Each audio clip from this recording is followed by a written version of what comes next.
Welcome to the February 14th, 2026 candidate forum hosted by the Coalition of Little Rock Neighborhoods. This is our standard every election cycle. We're so glad we have a good turnout today.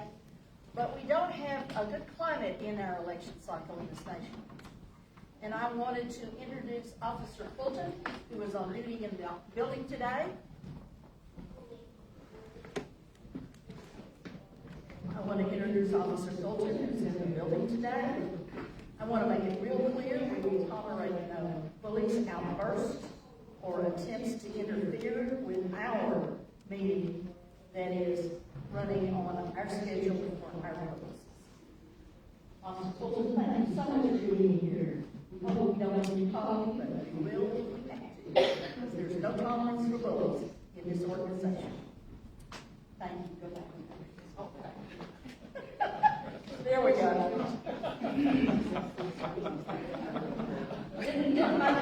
She had to stay on duty every minute, but she's here if we need her. And I wanted to send a very clear message about this because it's not always been received. Wanted to say welcome. We have restrooms down the hall. We have a sign-in sheet for 2 sign-ins. One is held by the city. That's also a QR code. Go to Subdistrict technology, as well as a written sign-in sheet. We have a sign-in sheet that is written. Everyone should have one of these agendas that tells you who's speaking in what order and what time. We'll probably go faster than this. It always ends up that way. We recognize the strength in the power of the person who speaks first. So to balance that out, we will have one candidate open, the other candidate closed. In questions that we're asking 3, we will have them rotated so that the answer comes first from candidate 1 and then from candidate 2 and on and on. Thank you so very much for your participation today. We will now begin with the first race on the agenda. For county judge. Judge Barry Hine is sent in dress, so he will not be present today. So we will begin with an opening 1-minute statement from Judge Wendell Griffin, and I'm the timekeeper. Start now, Judge. Thank you. Thank you as well, and good morning to everyone. My name is Wendell Griffin, and I am running for county judge in Pulaski County. I would appreciate your vote. I recognize that you have a choice to make. One choice is whether or not to continue with the leadership you have. The second choice is if you choose to change leadership, decide who you should choose. I'd like to suggest that you can get better leadership by choosing someone different from the current person. And I'm putting myself forward. I don't give my resume because I'm somewhat dated. I would rather simply say I've served as an Army officer, I have a degree in political science, I have a law degree, I've practiced law, I've served as a pastor, as a judge, on the Court of Appeals, a judge, at the trial circuit level, and I have been a community leader for quite some time throughout my time here in Central Arkansas. Time. Moving on to question 1. Our question panel members are from our neighborhoods. We have John Hendrick from the Downtown Association. We have Anita Claiborne from the Petaway Neighborhood Association. And we have Denise Leeson. Oops. Can't wait for this one below. Okay. We have Denise Leeson from the Petaway Neighborhood Association. And they have chosen the order of questions amongst themselves to prepare them in advance. We did keep them secret in just a moment. Read it when it's on. Judge Griffin, as county judge, how would you resolve the ongoing conflict over the jail between the sheriff and the county judge? The question was, as county judge, how would I resolve the ongoing conflict between the county judge and the sheriff? There should be no conflict because the county judge is the sheriff. The people of this county elected the sheriff. The sheriff has responsibility for care and the custody of people who are confined in the county jail. And that responsibility is entrusted to the sheriff by the people of this county. I respect that vote. I do not believe there's any reason for anyone else to interfere with it. I also believe that the county sheriff has done a whole lot better job of being sheriff than the county judge would ever be county sheriff. I believe people should stay in their lane. I'm a country guy. You should hoe your own road, row your own canoe, and stay in your lane. Question 2. Good morning, Judge Griffin. What is your position on the 2 proposed ordinances aimed at protecting unincorporated areas? The $500,000 Barber land use plan and the Judge Hyde zoning plan, which lacks an identified author and has faced criticism from professional planning consultant Randall Martin. Thank you. People of Pulaski County spent 2 years and $500,000 developing a land use plan involving conversations by stakeholders from all over the county. That decision and that process should be respected by the county judge. After all, he signed an ordinance approving that land use plan. It makes no sense, therefore, for the county judge to jettison that plan in favor of some plan that no one else knows about, and the county judge will not even tell you about. Moreover, the county judge recently fired the planning director, who was responsible for helping put that plan together. He did so after I revealed that that planning director had indicated that the surprise land use plan that county judge Hyde came up with was probably illegal. Why? Because Arkansas law requires before you zone, there must be a land claim.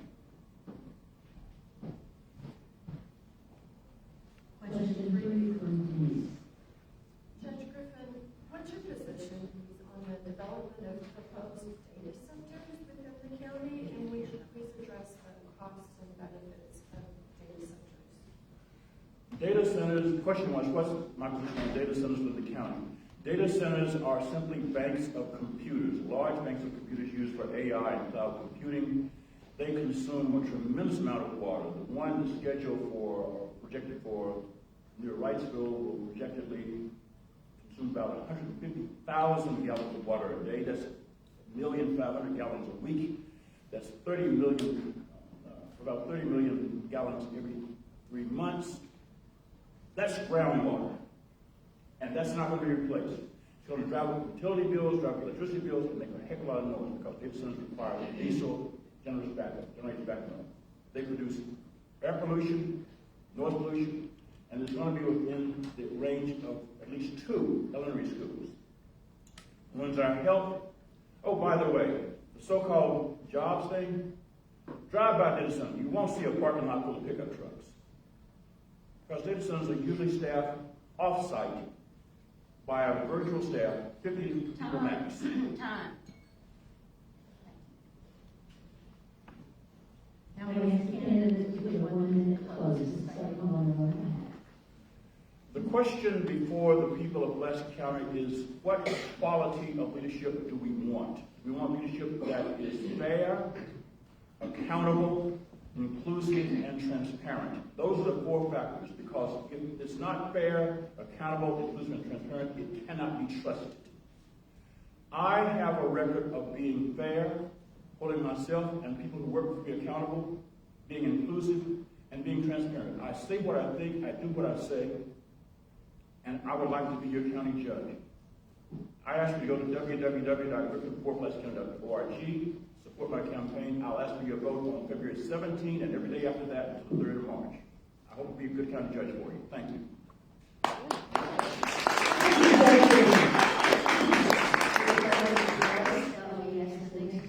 Candidates come to the front and maintain. Sheriff Higgins and Dr. James Stewart, please.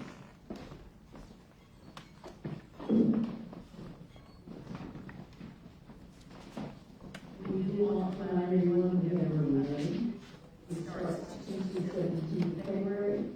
Coalition has an information sheet marked on the same table on this side of the room that gives you the library locations and the cities of the other parts of the county.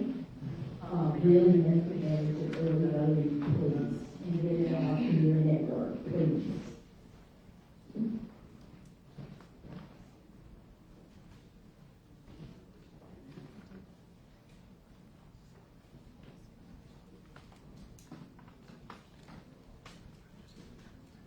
Chair Higgins, please open with your 1 minute statement.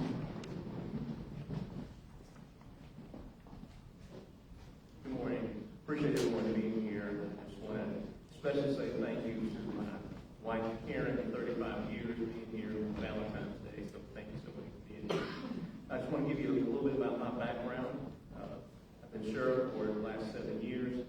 I have 37 years of law enforcement experience, 30 years with Little Rock Police Department, 10 years as assistant chief. I have 20 years of management experience in law enforcement. I have my education. I have a bachelor's degree in business and government, master's degree in executive leadership and counseling.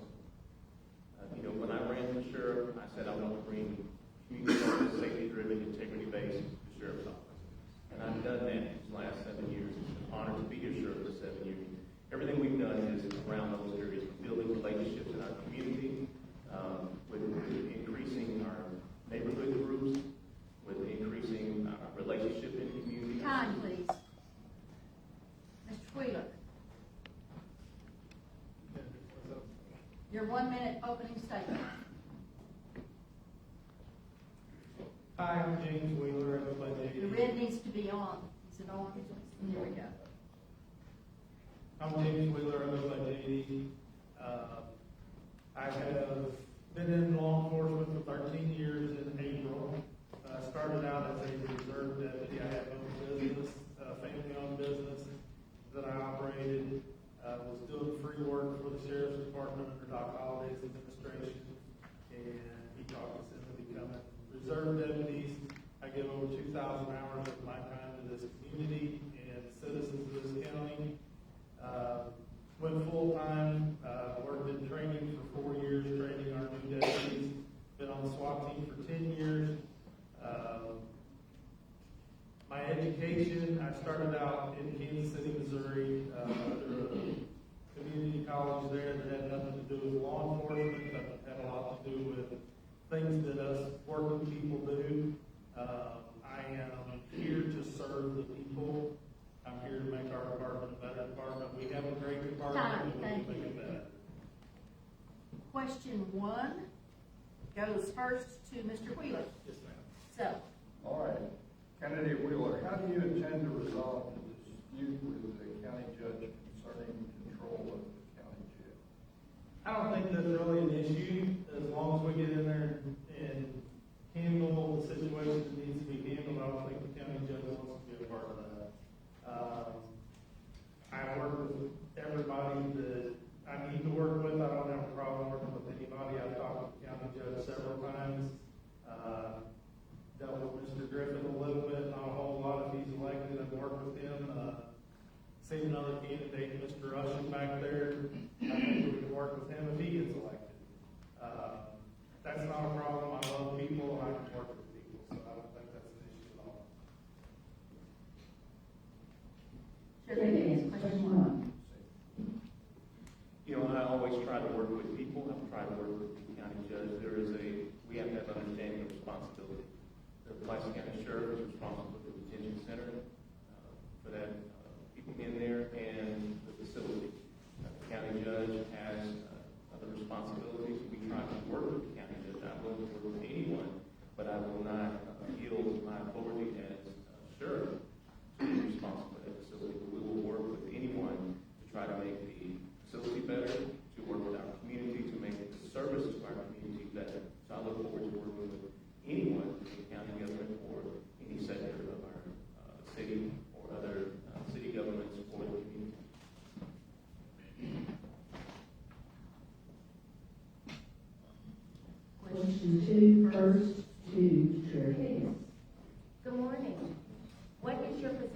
on reentry services that support inmates in successfully building new lives and committing no more crimes. As you know, you may not know, I volunteered 4 years after I retired from the Florida Police Department. I volunteered with the reentry program to help people come out and be successful. When I took office in 2019, we established the reentry program, the CSI reentry program. It is vital that we have a holistic approach to dealing with crime in our community. We have to address the underlying issues of people who are in our facility. And so we have a strong program. We continue to work there. We have a 90% success rate with our program, helping people understand the underlying issues, dealing with drug addiction, trauma, mental health issues, and then partnering with organizations to help them come out and be successful. It is key. If we want to have a safe community, we have to work with people who are passing through our facility who are going home. 80% of the people who go into the county jail are released to the community. So we're working to help those individuals to come out and be successful and not reoffend. That means less victims in our community. Mr. Wheeler. I have not had the opportunity in my line of work to be on that side of the reentry part as far as our facility is concerned. We have some great programs at our facility that have been put in place that we plan on continuing and making those even better if at all possible. On the other hand, I do go to a church where we have what they call a 180 program that judges sentence people to go to those programs. And I have been part of volunteering my time to help with those away from the sheriff's department. And I just continue to build on the things that we have done so far to make it a better place for our community.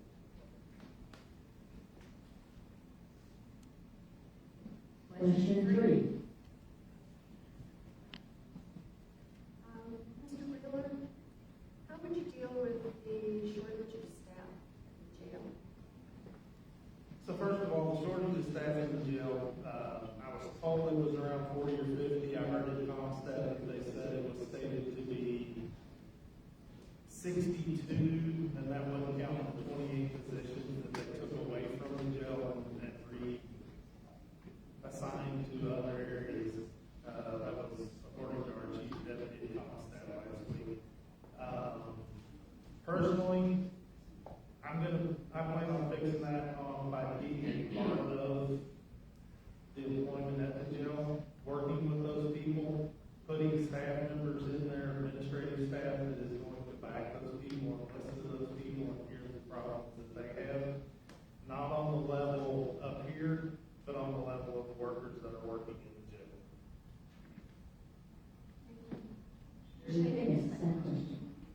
You know, in law enforcement, we're having a hard time filling positions all over the country. People wanting or not wanting to get into law enforcement. It's more challenging when you're looking at a detention center. And the key thing is looking at a balanced family and work life. That's what we try to have. We do have about 56 vacancies in the detention center right now. When you're looking at trying to fill those positions, you have to look at that. The benefits that you provide, Pulaski County is probably the only government that does not provide health insurance, spousal health insurance for people working in the county. And that's having a negative impact. But when you're trying to address that, I'll point out that we have implemented something, working with deputies, talking to a couple of deputies, and we've come up with a pilot program, working with these deputies to commit to form a team assigned to 2 units, 16 deputies assigned to 2 units responsible for each other. And that team concept is working, and that was recommended by the deputies, and we're slowly expanding that program throughout the facility, and that seems to be working to keep people at the facility, not going to leave because they don't have a balanced family work. Time. Thank you. Closing statement from Mr. Wheeler. So, as I said earlier, I've been with the department, April will be 13 years. I left my business, I made a little more money than I make what I'm doing, but I enjoy what I'm doing. I absolutely thoroughly enjoy working for the community and dealing with the people. I really care about people. I'm not a public speaker. I've never been in politics, so I'm kind of nervous when I get up here in front of y'all, but I truly care about everybody, and that goes for every employee and every citizen. I will be fair, and firm, but I will not forget who we work for. I thank you all for your vote on March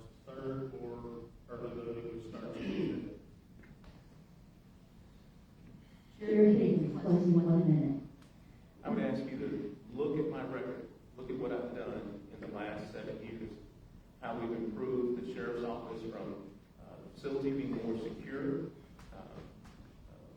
providing more security, bringing things into the facility, securing from that, more training for our deputies, and more direct contact with the community, from our sheriff's office to increasing our neighborhood groups, to contact our citizen advisory group that we have. We have a strong organization. We have done a lot of accomplishments. If you look at everything we've done, and we provided the deputies and the staff, we pushed for better raises, better salaries, and better equipment, more training, and more accountability. From the body cameras, from the deputies in the facility, and in-car cameras, we've done a lot to increase the technology and the relationships in the community. And I ask you to look at what we've done, and I ask for your vote, so that we can continue to serve and make the Pulaski County Sheriff's Office better and our relationship in the community stronger. Time. Thank you. That Concludes concludes the the race. race. Appreciate your time.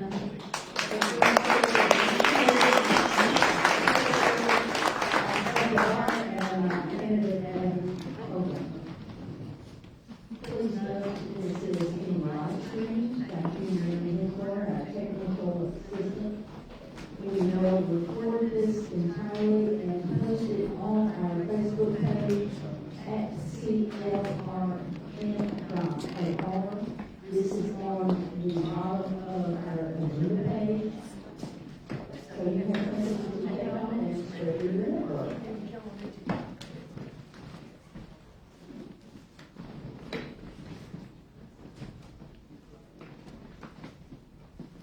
Opening statement from Deborah Buckner, 1 minute, please.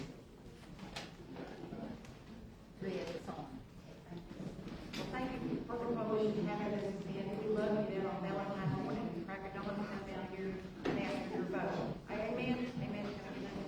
I'm Deborah Buckner. I've been here Pulaski County Treasurer since the year 2000. This is my 26th year in service. And what I want you to know about me is something I'm going to steal from Sheriff Higgins. Look at our record. You've never seen a scandal in the newspaper, on the blog, or anywhere. We are squeaky clean with the things that we do at the Treasury. 90% of our employees are working in the tax office. It's an extremely complicated matrix. 10% of the employees work in the Treasury. It's a combined job, and I've been a banker for 20 years prior to that. And since I've been in office, we've done nothing but improve. You could pay 2 ways when I got there. Cash and check. Now we have 29 ways for you to pay. There's no excuse for you people not to pay your taxes. So I look forward to seeing your money come in as soon as we send out your love letters in about 2 weeks. 1 minute open and voting. Good morning. Thank you for being here. I know that this is exactly how you imagined starting your Valentine's Day. And thanks to the coalition for hosting this and the neighborhood representatives for being here to ask questions. My name is Adam Holman. I'm running for Pulaski County Treasurer. I'm asking for your vote. And the reason that I'm running is that how we spend our time, how we spend our energy is a focus, a question of how we focus our principles and values. But whether any effort is going to be successful often comes down to the question of finances. As your county attorney for the last decade, I've focused some of the time that I had on special projects. We brought solar power to Pulaski County at no cost to the county, saving $250,000 in year 1 and fixing our energy costs for the next 25 years. As you know, we have a national affordability crisis and our rates are going up. We need leadership that can take something as simple as a utility bill and turn it into an opportunity for community investment. Question 1, and it will go first to Adam. Adam, as county treasurer, what will you do to collect more delinquent taxes? So I appreciate that question. First, I'm going to do something that's probably atypical for a challenger in a race, and I'm going to praise the staff of the treasurer's office. I think that the team that my opponent has built is a good team. They do a good job at collections. I do think that there are greater opportunities to pursue partnerships. There are greater opportunities to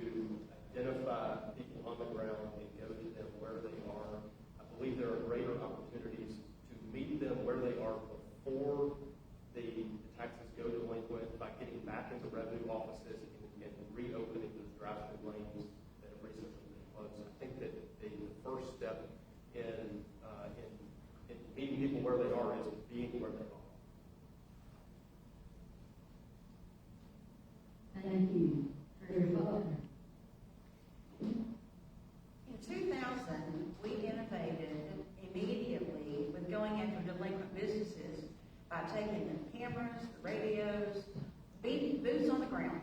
We knocked on doors and invited them to pay while we were standing there.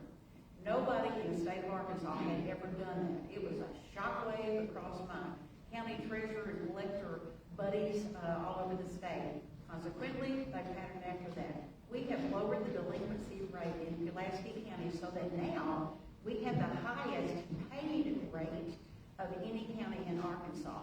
And we have done that by reaching out to people. We do email, we do text, we go to community meetings. We want to work with people where they are. One of the innovative things that we did with our tenacious cast of characters, part of them are back there, is we have a system in place where when your real estate goes 2 years delinquent, okay, you're certified to the land commissioner, you're up for public auction, nobody wants to throw anybody out of their house. Time, sorry. I'll tell you more about that later. Question 2, and it goes first to Treasurer Butler. Good morning, Treasurer Butler.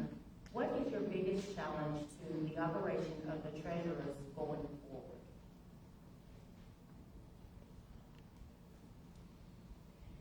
The fact that we've made so many innovative, logical changes is to maintain. We're the first in the state to have AI 24/7. The state of Arkansas doesn't even have that. I'm real proud of that team back there who's put all this together. Challenge going forward, I would say continuing to educate our folks on technology, continuing to educate our folks in the public on where does the tax money go in the first place. We need everybody to know where your money goes. We post reports on the web every week, every month. There's great transparency with what we do. We put more reports on there than anybody ever looks at, I think. But in the going forward, I just want to continue with a concise, professional, courteous staff for all of our customers, not the taxpayers. We think of you as customers. Thank you. Question 2 to Adam. I believe that the greatest challenge in the moment needs to be faced by increasing transparency. There is no reason that you can't, from the comfort of your home, sitting on your couch, maybe in your underwear, look and see how much and who receives every payment from Pulaski County government. There's no reason that we don't have an online checkbook today that's searchable that gives you the opportunity to see where your tax dollars are going and who receives them. That's a day one opportunity. That's a day one opportunity to implement an online checkbook and additionally to join the existing FOIA portal that already exists that as county attorney I helped deploy so that the treasurer's office joins the offices of county judge and clerk and sheriff in pulling the curtain back and making it as easy as possible to receive those records. Question 3, first to Adam. Mr. Fogelman, what changes would you make in the operation of the treasurer's office itself, within the office? So I think the greatest opportunity for change is actually in leadership. I think that as I complimented earlier, the staff of the treasurer's office does a good job. I think that we do need to continue to enhance customer service. I do believe that there are opportunities to bring greater public education to how the county's dollars are invested and what that means for Pulaski County government, for taxpayers. But more than anything else, it's engagement with community organizations. It's going out and serving the people that are doing work, providing critical services such as fire districts, levy districts, working with them and lending the expertise of the treasurer's office. Because there is significant expertise, but lending that expertise so that they have additional tools for finance planning, looking at long range so that they can meet their goals and obligations. Closing statement, first from Adam. I'm sorry. Treasurer Butler. Treasurer Butler. What changes would you make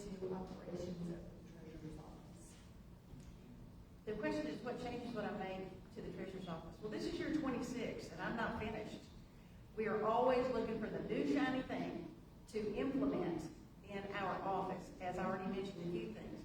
Let me tell you what we did when COVID hit. In March of 2020, when we were running around with no vaccines, no idea, people were dropping dead everywhere, my daughter's a nurse in the ER, it was terrifying. The state revenue offices immediately did nothing. The governor did not shut them down, there were no screens, there were nothing.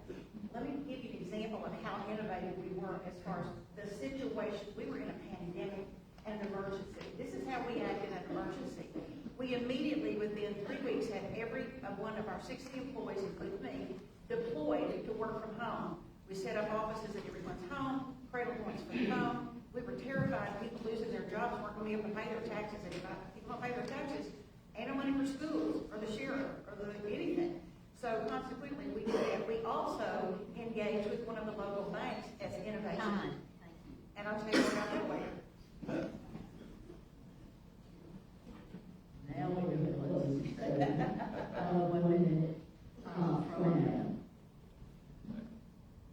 In the opening, in the introduction, as well was mentioned that this is a high tension moment in elections. Those weren't our words, those are mine. We've got a national affordability crisis. This is an all hands on deck moment. So as we plan for the future, let's plan for the future. Let's take a forward focused look at how we approach finance questions in the county. One of my core principles is that I believe that there are no unsacred places. There are only sacred places and desecrated places. And how the difference between those two is how we treat the places that we occupy. It's a question of stewardship. My 7-year-old is here with me today. And so I hope that the county that I hand off to him is better for my service. I hope that I can improve upon it. And I'm asking for your vote. My name is Adam Coleman, and I want to be your next Pulaski County Treasurer. I'm going to come in under time this time.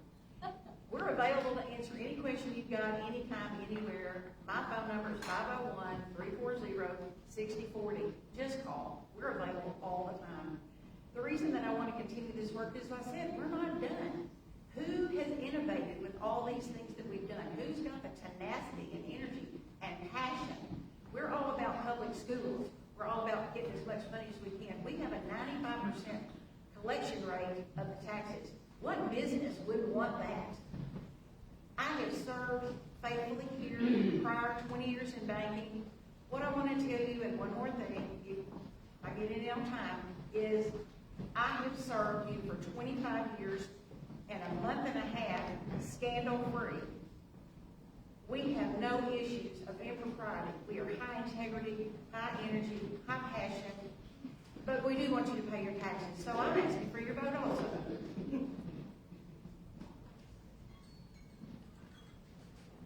Thank you. That concludes this race. We really appreciate your appearance here today. We'll bring forward the candidates for the next race.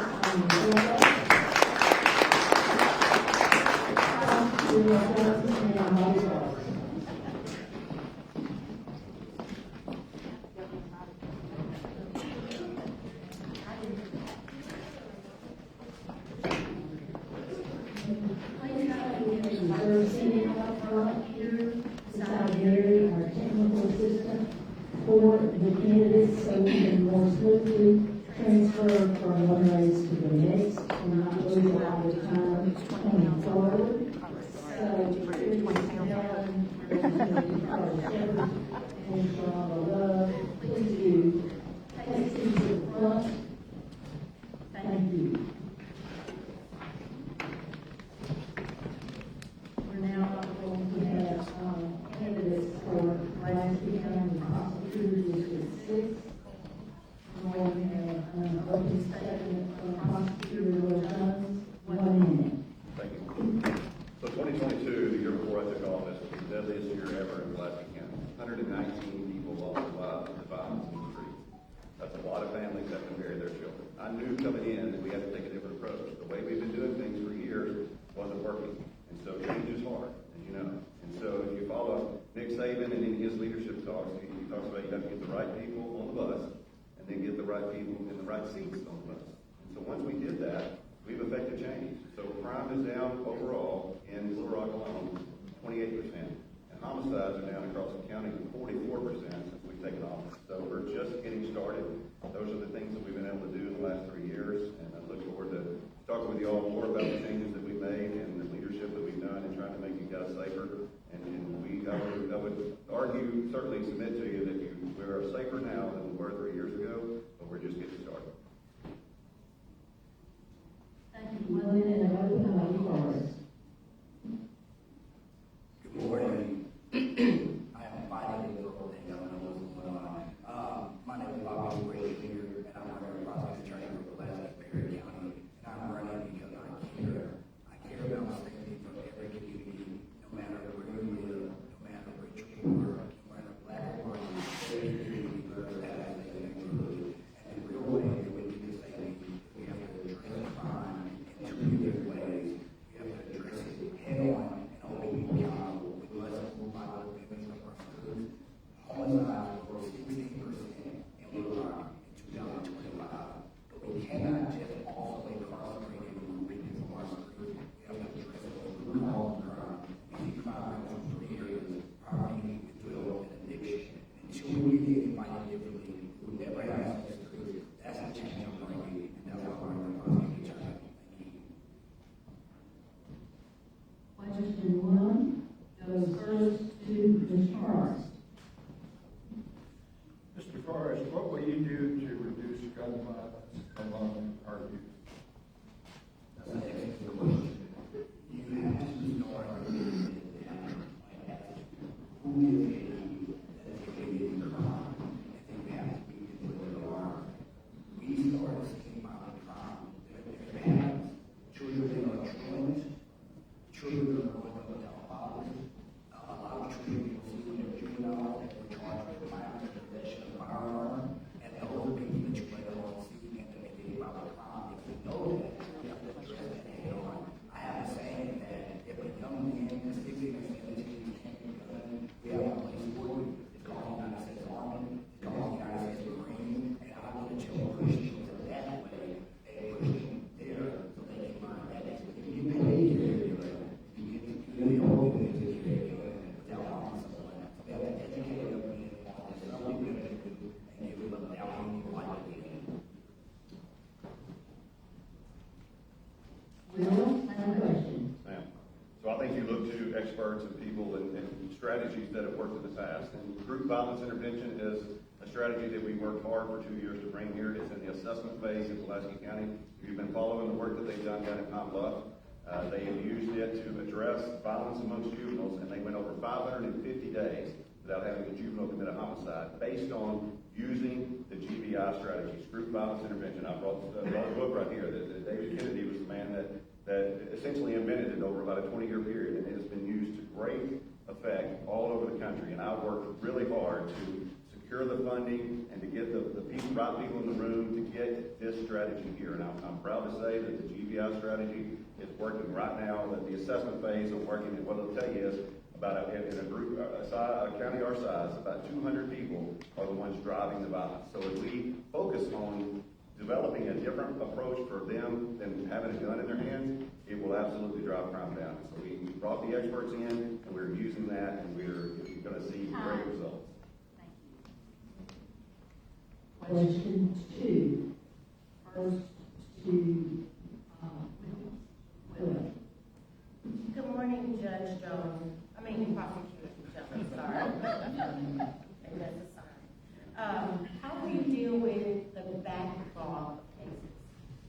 Well, we've already dealt with that. So in addition to coming in with record homicides, we had record caseloads. So the caseloads in our office were 14,000 I came in. As a prosecutor for many years right here in Pulaski County. When I was here before, it was about 7,000 to 7,500. So we're talking 100% more cases when I came in the office than this office has ever seen.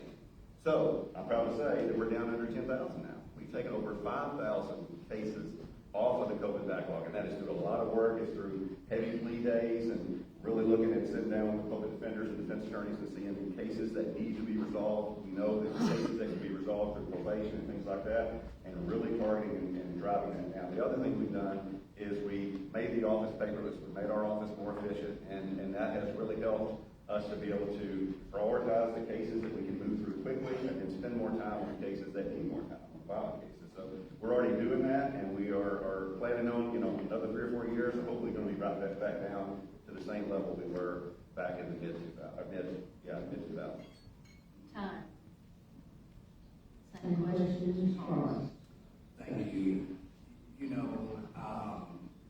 With the cases, I plan on when I get in the office the first day, taking focus on, I think every single case that's in the office, figuring out what needs to be there and what doesn't need to be there. And I'm trying to prove this where I have clients that have sat in county jail for 2 years. I have clients that have sat for 3 years, and those cases later get dismissed because there's not enough evidence to charge them. We see people who cannot afford bonds, so they sit there. We see life ruined because there's so many cases filed, and there's not enough evidence to actually charge them and keep them there. So I think it's very important that when we get into the office that we look at every case that's in there and make sure that we are prosecuting the cases that we can prosecute. And if we can't prosecute them, we need to get them out of there so that we can actually get to a justice.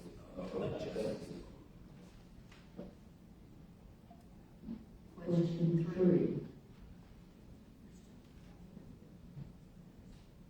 First, Mr. Forrest. Mr. Forrest, what's your position on diversion programs for addicts, for veterans, and other groups? Yeah, that goes back to my main point of addressing the root cause of crime. I am very serious about addressing violent crime head on and getting violent offenders off our streets. But I am very, very serious that when you invest in people, I believe that you'll get a return on your investment. I was a young man that made mistakes and experienced the criminal justice system, and somebody invested in me, and I had an opportunity to go to the military and change my life. If we invest in $26,000 a year to incarcerate someone, I say if they gave me $3,000, I could send this young man to get the trade, $2,000, $2,500, I could send a young lady to get a CNA license. We have to defer, we have to use our resources differently so that we don't have this overly incarcerated system, and that we can stop the system and bring it on. Second question, Mr. Jones. We're very supportive of all those programs, and I'll tell you, if you really want to feel good about our system, go spend one day in mental health court in Little Rock. You will see a court and a system wrapping around people that are having mental health issues. We're doing that right now, and that's been a program that's great. We have the drug court, and we have the veterans court as well. But one thing that we've really done is focus on juveniles. I knew from the very first day that I stood in front of our office, I said, our approach to juvenile justice is going to be different. We're going to have dedicated people that want to do that work and that want to be there for the kids. And what we've done is focus on that over the last 3 years. And that has made a big difference, I believe, in those numbers that I gave you earlier about the homicide rate being down and crime overall being down. And we have basically this internal diversion program where when tickets are written and things like that for juveniles, they sit on the desk of our attorneys and they look at them, and a lot of those don't even end up in court. We kind of divert them before they even get into court, so those juveniles don't end up in the system and end up saddled with that. So we're making sure that the only cases that are going forward in juvenile court are violent cases and offenders and kids that we need to get their attention. Closing statement, And that will come first from Mr. Forrest, 1 minute. Ladies and gentlemen, we really have equity in our system, in our community. Young black men are killing each other. Young black men are carrying guns, and they have lost the value of life. And we have to have someone that have the experience that knows how to address that. And I am that person to take that challenge on and to address the crime in our system. Early voting starts Tuesday. When you get to the vote, y'all, think about this. Run to the polls. When you get there, think about running the worship and all my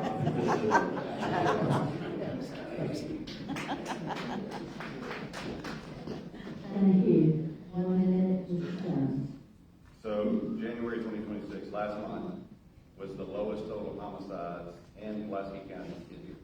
It's been over 10 years since we only had 3 homicides in 1 month.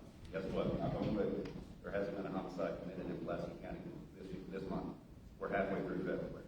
That is how much safer things have gotten. And I have to believe it's our work in intervention and prevention and focusing on violent crime. It is working, and we're going to continue to work. When we bring in GBI, it's going to drive it down even more. I've been doing this work for 25 years. I've been sitting with families who have had to bury their children for 25 years, and I go to the homicide scenes in Little Rock. You go to a homicide scene, and you see the young black men that Mr. Forrest is talking about laying there, and you visit with their parents, you're going to do everything in your power to make sure that less parents have to bury their children. That's what we're here for, and that's why I'm asking your support, and I'm going to tell you, I think in the next 3 years, we're going to do even better, and we just want to continue doing everything we can to make your family safe. Thank you. Thank you. That concludes the forum. Let's have this one come forward.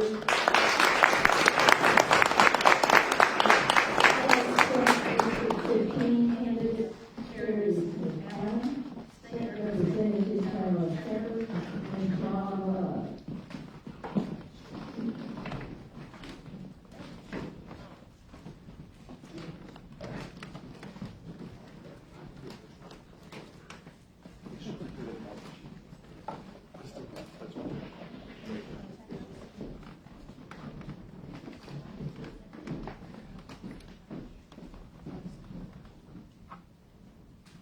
Good morning, and thank you again for everyone's participation. This is for State Senate District 15. We have an opening 1-minute statement, first from Charity Smith Allen. Good morning, and thank you for this wonderful opportunity to speak to you today. I'm Dr. Charity Smith Allen. I am a candidate for the Arkansas Senate in District 15. But first, I'm your neighbor. I work and live in this community, and my church is just right down the street, and I have an after-school program that's been here for more than 10 years. I'm excited to represent you as your next state senator. Who is Charity Smith? I am an educator. I am a wife. I am a mother. I am a grandmother. I have been the state's chief executive officer for education as the assistant commissioner for more than 15 years. In that position, I created policies that change the lives of children. I believe that children have dreams, and I want to be sure that those dreams become reality, that they can and will succeed. I believe that when kids read, our communities succeed. I'm Charity Smith Allen. I'm going to be working on safer neighborhoods, better schools, and jobs, but also health care. Women, you need to get your heart checked. I'm a 25-year heart survivor. I'm Charity Smith Allen. And please, I ask you for your vote. Thank you. Thank you. 1 minute now for Representative Shepard. Thank you.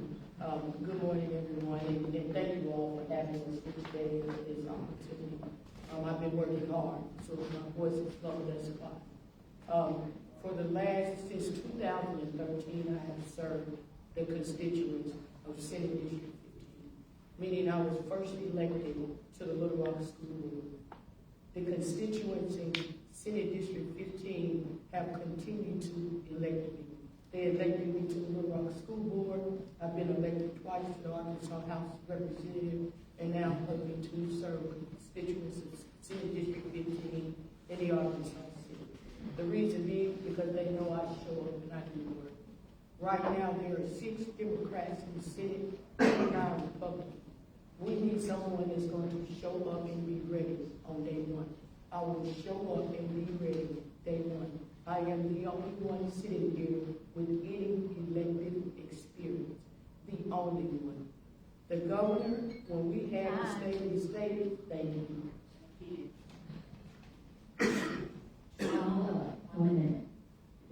Good morning. I am Sharonda Love, and I am a product of District 15.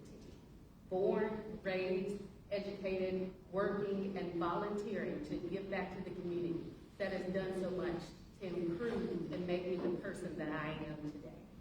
I am a public health practitioner for the past 25 years, served in the state for 18 years. 5 of those years, I led our State Minority Health Commission through the COVID pandemic, providing access to testing, screening, and vaccinations to save lives in this state. I am also a volunteer working to give back to the community when I am not being paid. I served the food bank as the president last year during the government shutdown, making sure that families were fed throughout this state. And I am asking you to be your next state senator so that I can continue to provide that same leadership. Time. Question one will first go to Ms.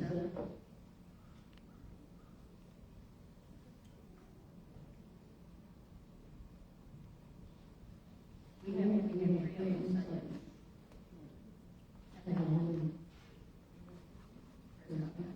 Question one. And it goes first to, Shawna. Ms. Lowe, how would you, what would you do to advance affordable housing for both renters and homeowners? So I think homeownership is important. I think that that is just one aspect of improving our community and our state. I think that we have to be able to work with people where they are to provide them with the information that they can get access to resources so that they can be homeowners. I think that we have to be able to provide access to employment so that people can improve credit scores and have resources to pay for homes. I also think that we have to be able to work with banks so that they can lend to those that have not generally received access to funding. I think that we have to be able to work with people before they are adults so that they understand the value of and being able to purchase land and buy and build homes where they live. I think that there are a lot of ways that we can be working with individuals and families. And time. Question one goes next to Representative Tran. Thank you. So in response to affordable housing, one of the things that I think we need to focus on is jobs as it relates to housing. I want to say maybe roughly close to 50% of the individuals in Senate District 15 are renters. But what we also need to look at is jobs in Arkansas. Because how much money you make is also going to have an impact on where you choose to live and what you can afford. So in our state's capital, what I will be doing is working with individuals on how do we create jobs and economic opportunities for individuals that reside in Senate District 15, which is one of my top priorities when I become the senator for Senate District 15. Economic development and helping create jobs so that way individuals can have more say in where they live. Second question to Chair Smith Allen. Good morning. I think that the underlying problem with housing is education. Without a great education, people perish. And I believe that in order for us to have affordable housing, we must have affordable schools and places that work with children and families. When kids are educated, they can select where and how they want to live. When they're not well educated, they cannot do this and their dreams die. I believe in affordable housing, but in order to get there, we have great jobs, great careers, and great futures. And I'm the only person sitting here that's a licensed teacher that understands standards and accountability and to teach kids how to even purchase a home. So I ask you, give me your vote, give me the opportunity to lead, and we will make a difference that you have never seen in this state. We can have affordable housing and better health care. And time. Thank you. Question two. And it goes first to Representative Tran. Good morning, Representative. Good morning. What is your position on reentry programs for parolees? Oh, absolutely. We definitely need more opportunities for re-entry when people get out of prison. My background, I have served as a correctional officer. And what that means is I've traveled the nation and audited jails and prisons. I've been to the Pentagon, I've audited Ohio, I've audited New York's parole and institutional services. services. It is critical that individuals have places that they can return to in the community, or we will continue to see what we have as it relates to a high recidivism rate in the state of Arkansas. And really quickly, I just want to let my friend here know she's not the only one that's a licensed teacher. I'm a licensed teacher as well. Thank you for the question. Question 2 next goes to Sean Love. Thank you. I appreciate the question. I think that we have to stop working on after the people get out of jail. We have to start before. We have to make sure that we are educating and providing opportunities so that they don't end up here to begin with. I think that we continue to work and put Band-Aids on bullet wounds, and that's why we continue to see the problems that we have. And so if we are providing access to programming to begin with, in schools, after schools, in community, we won't have people continuing to go in jail and returning back to the community without any options, because the options will already be there for them to utilize and have access to. I also think that my grandmother used to say, education is important, but sometimes you'll still be poor and educated. And I think if we don't give people the resources and provide them with opportunities so that they can learn how to utilize those resources for their benefit, we will continue to have issues. Time. Second question to you. No. Thank you for the question. I believe that before you do reentry programs, you have to start with prevention. How did they get here in the first place? Many of our kids have recidivism even in high school, where they're constantly suspended. They don't have the programs and the trainings that they need in order to succeed. We must stop using rhetoric here. Many times kids believe that you're going to help them. All too often we say all kids can learn, but what happens, every kid did not. We did not put forth the effort. We did not put forth the energy. So the reentry programs must be evidence-based. They must have programs that kids can actually succeed. For years I've taught kids ACT and how to succeed and how to become a great student and a great citizen. For years I've taught kids through academic programming that you can make a difference. Thank you.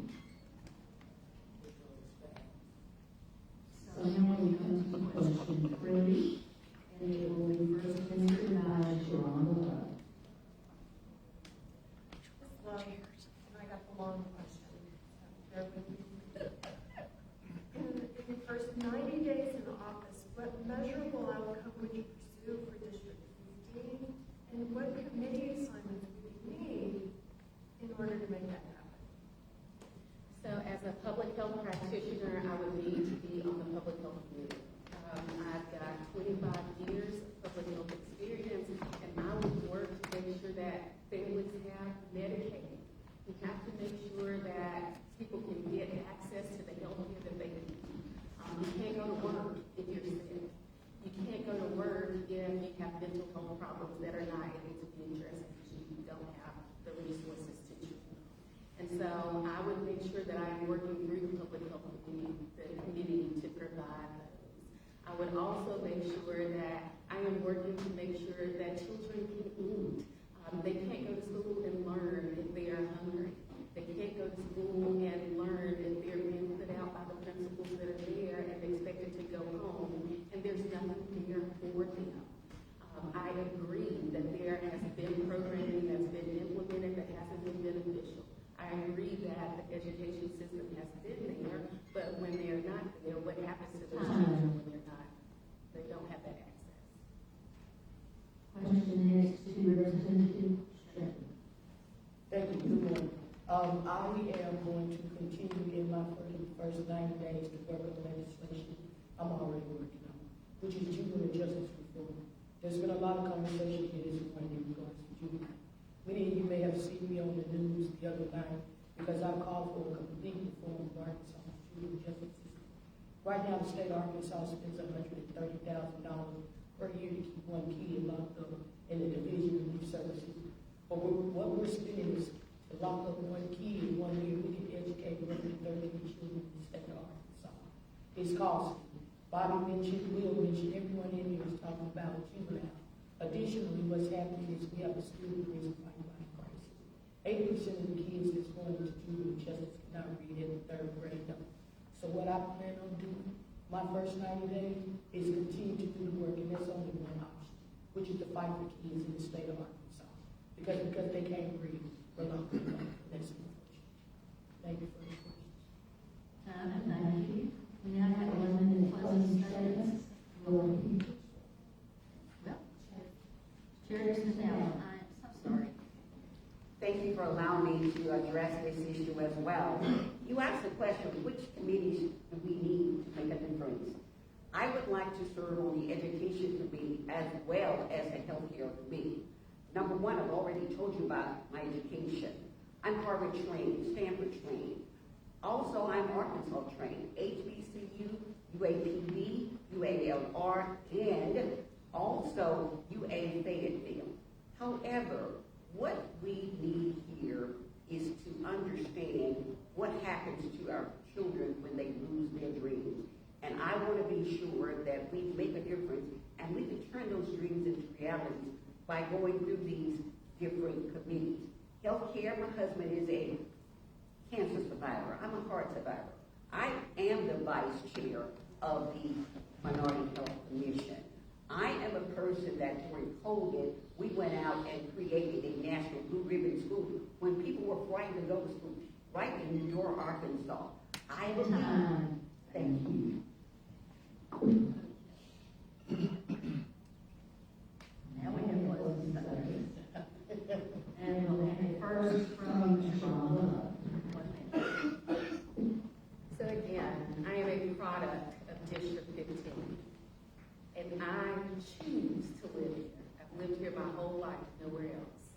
And I think kids cannot have dreams if they can't be what they cannot see.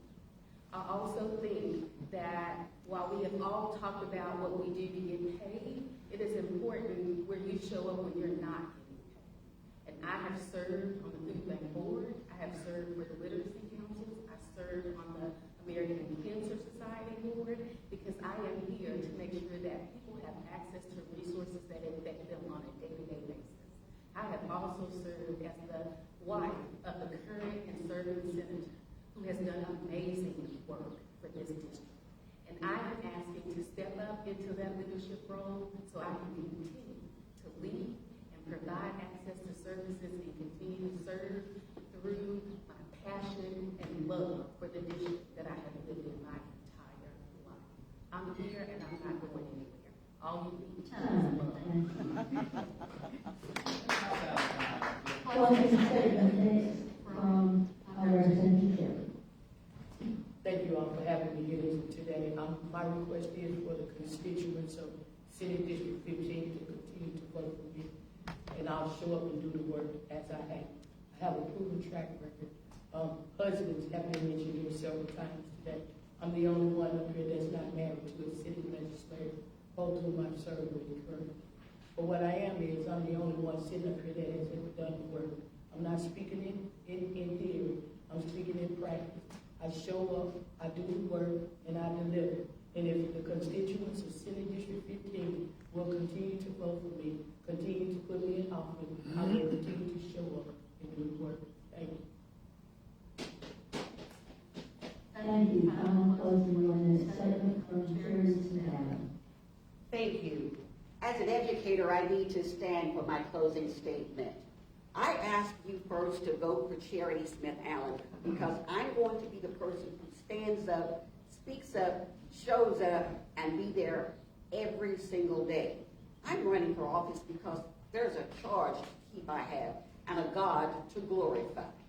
I've been asked to do this work, and I do it every single day with the passion and the expertise and the experience that it takes to create policy.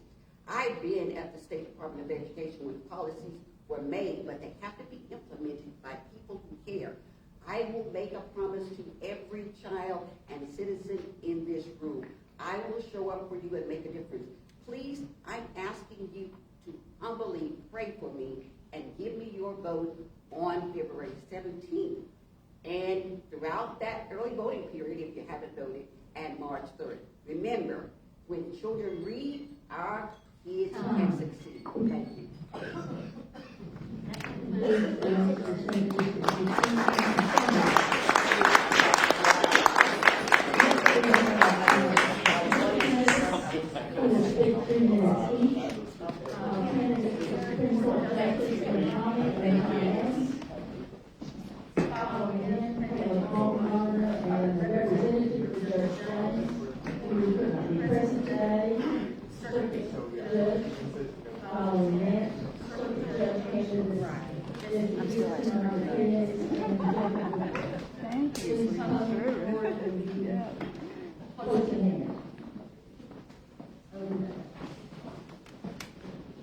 Since we're not able to answer back any of the questions about the district candidates, we simply give them a forum for a 3-minute statement, which I will deliver is live streamed and is recorded, and you are able to share it in your network.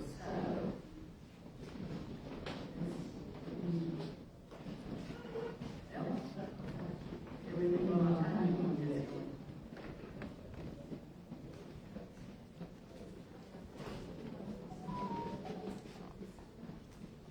Candidate, 3 minutes, please. Good morning. My name is Nick Ronnie. I am a justice of the Arkansas Supreme Court, which means I do 2 things. 1, I decide the difficult cases for the people of Arkansas. And 2, I make sure that everybody, including the government, plays by the rules. That's fair for everybody. I believe that the role of the judge is to say what the law is, not what the judge wants it to be. I also believe that the Constitution is an extraordinary document for extraordinary people. And that's because it protects the right of every single person in this room to worship, to think, to speak as you see fit. And that's true whether you're a conservative, a liberal, a moderate, or even an Alabama football fan. You have constitutional rights too. Briefly, a little bit about my background. I grew up in South Arkansas, a small town called Camden. I live here in Little Rock today with my wife and 2 kids. After graduating from high school, I went to college and law school. I paid my own way. I worked through college and law school. I borrowed money, and I paid back every single cent that I borrowed. I then started my career in D.C., protecting small-time investors and pension funds from the corrupt corporate executives. And then I came back home to Arkansas to become your Solicitor General. The Solicitor General is basically your top courtroom lawyer, the person who's charged with handling the most important cases for the people of Arkansas. And as part of that, I argued 2 cases in the United States Supreme Court, and I won both of them. In the first, I'm the lawyer who took on the pharmacy benefit managers and beat them in court. So as your Solicitor General, when Arkansas passed a law cracking down on pharmacy benefit managers, these are these entities that drive up the cost of prescription drugs and drive small town and rural pharmacies out of business. They sued to block that law. I successfully defended that law at the United States Supreme Court, winning 8-0 in an opinion by Justice Sotomayor. Second case I argued in the U.S. Supreme Court, I led a bipartisan coalition of 32 states suing the state of Delaware over unclaimed property. So bipartisan, in fact, that our coalition's second and third chair were Texas and California, 2 states you never see on the same side of an issue. In fact, the California Attorney General who trusted me to handle that case was Vice President Kamala Harris, who at the time was the Attorney General of California, and she trusted me. I won that case 9-0 in the Supreme Court in the very first opinion by Ketanji Brown Jackson, and then ultimately secured $250 million for Arkansas and our sister states in the process. I brought all that experience to the bench. When I came to the court, I had a mission to simplify and clarify the law. I think the law should be in plain English so that everybody in this room understands what it is and is never surprised. So you can read my opinions on the Supreme Court website. I write in plain, simple English because you should know what the law is without needing to hire a lawyer. No offense to lawyers, but you shouldn't need one to understand what your rights are, whether you're a plumber, an architect, or somebody walking down the street. So I came with a mission to simplify and clarify Arkansas law. I'm also the grandson of a German immigrant who came to this country on the eve of the Second World War, but not all of his family did, and that included a younger brother who was murdered by the Nazis. I believe the rule of law really, truly does. Time. Thank you. I appreciate your interest, your directions, and this concludes the race.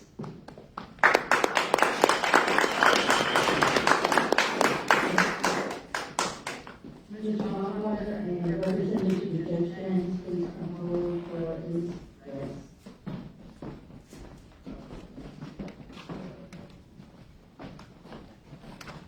Judge James called me with, distress that she had an important commitment she could not break at the same hour. And he told her we're pleased to have representatives come in their stead and speak on their behalf. And today we have Carla Burnett speaking on behalf of Judge James. And we have Mr. Tom Rodder, candidate, speaking for himself. And he gets the first 3 minutes. Thank you, ma'am. And thank you all for being here on a Saturday morning. My name is Caleb Bumgardner, and I am running for circuit judge here in Pulaski County and Perry County too. And I want to tell you a little bit about myself. I am from El Dorado, Arkansas originally, and I have lived in Little Rock twice. This is my second time. The first time I was here for 8 years, and during that time I went to grad school at Euler, and I also went to law school at the William H. Bowen School of Law. Before that, I went to Louisiana Tech for undergrad. I practiced here in Pulaski County for a short time, and also did some legislative work for a local nonprofit, the Citizens First Congress. But I got a phone call one day from an attorney back home, and he said, "Caleb, I know that you like living up there in the big city, but if you come home, I'll teach you everything I've learned in 35 years. I'll also double whatever they're paying me." And that was a hard thing to turn down. And I went home and I worked for him for a little over a year, and then very suddenly he passed away, and I was put in a very difficult position. I opened my own law practice, and I did that for 7 years.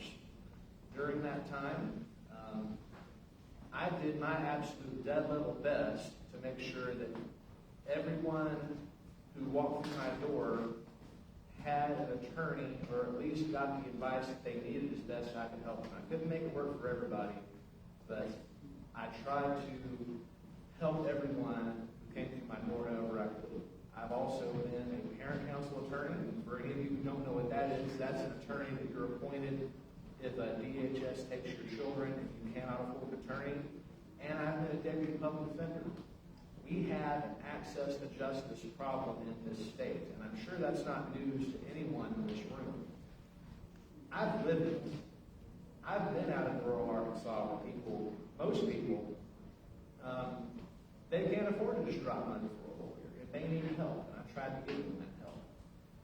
If you elect me circuit judge, you'll have someone on the bench who understands the plight of ordinary folk, the regular working person, and also understands that, as Mr. Gibson said in a gathering yesterday, you're probably never going to meet the President of the United States. But somebody you know, somebody you love, maybe you're going to wind up in court one day. And when that happens, you're going to want somebody on the bench who understands what that's like. And I am that person. And I also want to say this. Hi. Thank you so much. Or maybe not. The judge, Richard James, Representative Carla Burnett. 3 minutes. Well, I am not Patty James, but I'm very honored to be here today on her behalf. She regrets that she could not be here. She had a prior engagement. But I was actually very flattered and thrilled that Patty asked me to come in her stead. I first met Judge James more years ago than I care to admit, but I guess I will.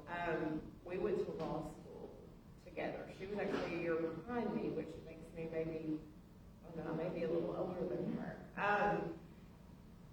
That's where I met Patty and her husband Bill.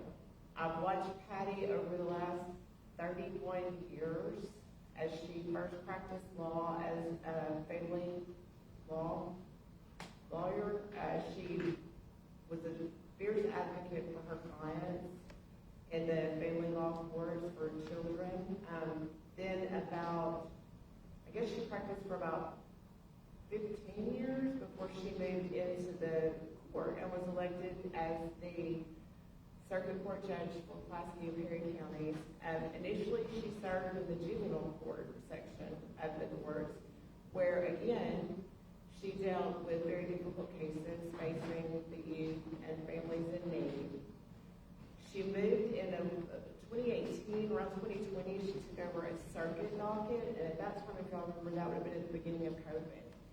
She took over a docket that had over 2,000 cases pending, and she worked very hard and lowered that docket very quickly to about 700 cases. So that is one thing that I can say I've observed Patty over the last 30 years. She's an extremely hard worker. She worked hard in law school. She had a child during law school and still completed law school, a feat that I'm still amazed by, having gone through law school myself. She works hard as a judge. Even when she's not working, she's working. The job of being a judge and being a judge in Pulaski County, where Patty has lived for 30 years and served in this community. She's raised her children here. She knows the people in this community. She's decided very difficult cases because a lot of the cases that come from the state are filed directly in Pulaski County. If you see the state government, those difficult issues come before her court or the courts in Pulaski and Perry County. But she's had to make some very difficult decisions. She works hard. She studies the law. She studies the cases. She studies the facts. And then she applies the law. And she applies the law fairly, without fear or favor. Whether the decision is difficult or even if the decision is not one that she would want to make, she applies the law as she says it should be. Thank you so much for your appearance today. That concludes the statements for resource and circuit court. Thank you for coming. Mr. Dixon, Mr. Fayez, and Mr. Rickles come forward.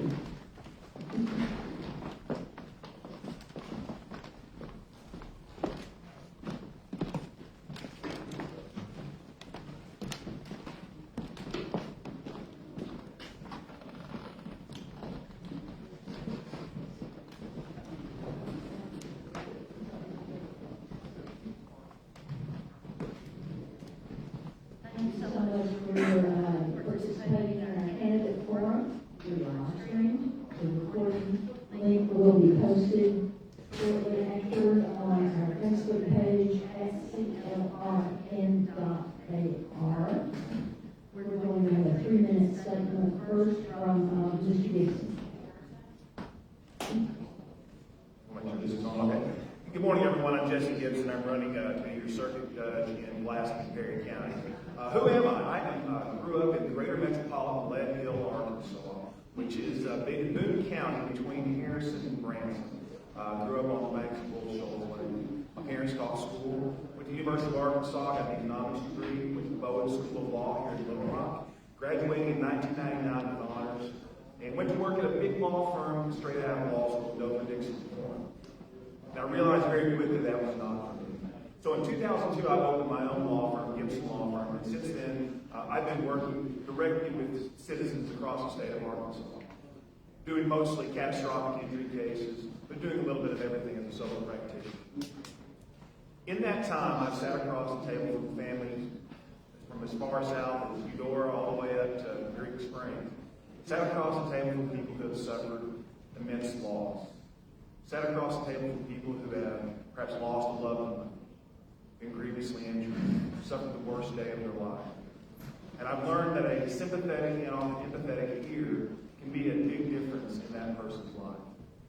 I've been a listener, a counselor, and an advocate for people all across the state of Arkansas for now going on my 27th year of practice.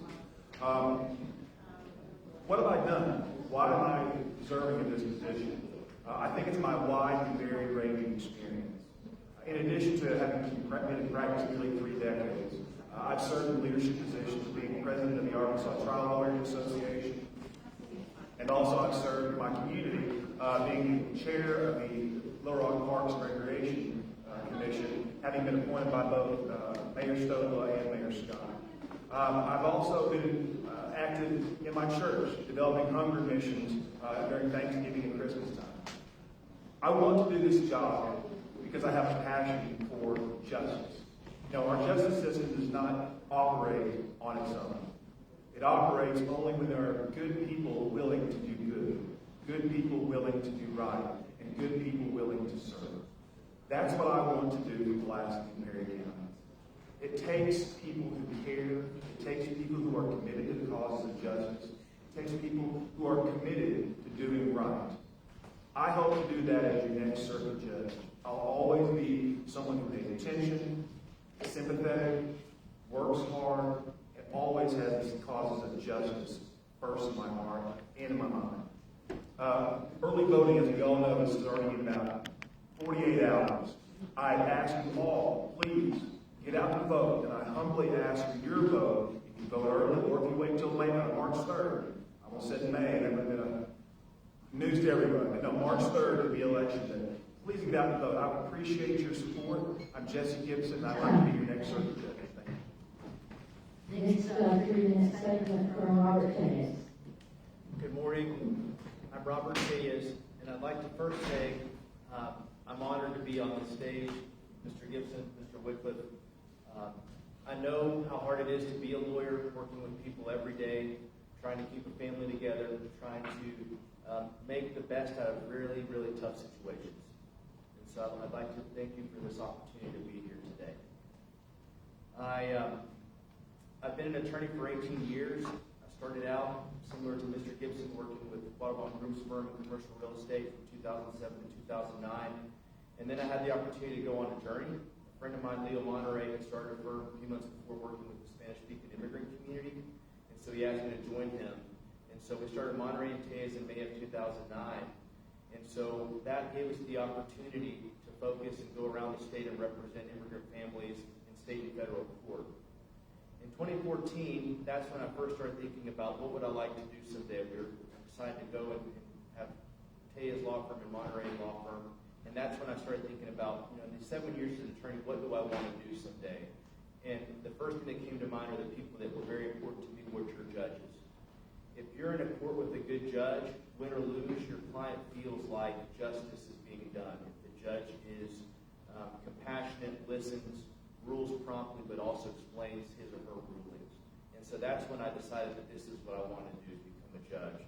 And I've been working towards it since 2014. I have 4 things that that are important to me that I want to bring to 3rd Division in Pulaski and Perry County. That's our judicial district. It's humility, accessibility, respect, and kindness. And kindness, I've had questions asked, does that mean that you're going to be easy on people? No, kindness includes upholding the rule of law. It includes boundaries. But it's in the way that we see the humanity of each and every person that comes in front of us, and in the way we treat people in our court system. As Mr. Gibson said, we have early voting starting on Tuesday, February 17th. I humbly request your vote, and I'd be honored to answer any questions after the floor. Thank you. I'm Robert Tejas, and I would be honored to be your next circuit judge from Perry and Pulaski County. Thank you. Thank you. 3-minute statement from Jacob Wycliffe, please. Everybody hear me in the back. I'm really bad at mics. The trial lawyer, we only talk with my hands, so I'll always start with that. And, I want to thank you, start with saying thank you to the coalition as well as you run a tight ship. And I'm the last one here, so I'll make it as brief as I can. And the divorce lawyer, my wife's all on the line, and so happy Valentine's Day. I love you. But I'll start with, my name is Jacob Wycliffe, and I am a family lawyer running to be your next family law judge. I have the experience that matters because I live and breathe it every single day. Family law matters are some of the hardest and most difficult moments in people's lives, and I'm there with them. I'm advocating for children, fighting for families every day. I'm in court. I was in court twice this week. I have an emergency hearing during early voting, and so when I tell you I'm in the trenches, I am. And I do it for the people all over this state, but primarily in Pulaski and Perry County. Some folks talk about what an item is. I represent children in cases. Courts appoint me in those hard, difficult cases when maybe a parent has died. Both parents maybe struggle with addiction. And so I represent the innocent party in those litigations. And as a family lawyer transitions into a family law judge, I have that experience and that understanding to see that. But a little bit about me. personal level is I grew up here. I was born and raised in North Little Rock. If you know where Levy is, I'm a proud Levy rat. I have a twin brother, so if you see a guy walking around that looks like me and doesn't say anything, it's probably him, and I re-apologize. Maybe it'll probably be nice and wave. I have a wife and a 12-month-old son, and she's the backbone of my family and my campaign, and she keeps me in line. I grew up in Levy from a family that some might not say has had a whole lot, and that gave me, but my parents taught me exactly what it means to have hard work, to put your boots on, strap them up, and go to work for everybody, whether you're in Levy, in Chenal, in Jacksonville, in Southwest Little Rock. I'm there, I'm here, I'm ready, willing, and able to serve. Some might address my age, some say I'm young, but here's what matters. One, the law that I love, and these two individuals next to me love, says I'm qualified. Two, I have the experience that matters because I am a family lawyer running to be your next family law judge. And a lot of folks, they always want the younger generation to be involved. Well, I'm involved. I'm here. I'm present. I'm activated and ready to serve you as your next circuit court judge in Pulaski and Perry County. I will never tell you how to vote, but I will ask for your vote, and I will ask for your support and to get to know me. If you don't know me, I'm an open book. I'll tell you. If not, you just ask my wife. She controls our Facebook. She'll tell you everything you want to know about me. But I really do appreciate you all for having me today. And no matter what you do, just get out and vote, make a plan to vote, and grab a friend or 12. And I appreciate you all for being here on Valentine's Day. And I think I finished before time, and that is a record for me. Great. Just a couple of seconds early. Thank you so much, Mrs. Please, this forum for this race. It is live streamed, it is recorded. Come back to the Facebook page at CLR10.LR for the recordings to share in your own network. We keep their emphasis on early voting starts February 17th. The coalition has a fact sheet on the campaign literature table at the back of the room with those particulars in places you can early vote. You're most welcome to take a copy and share it in your network. This concludes the Coalition of Little Rock Neighborhoods Forum of February 14th.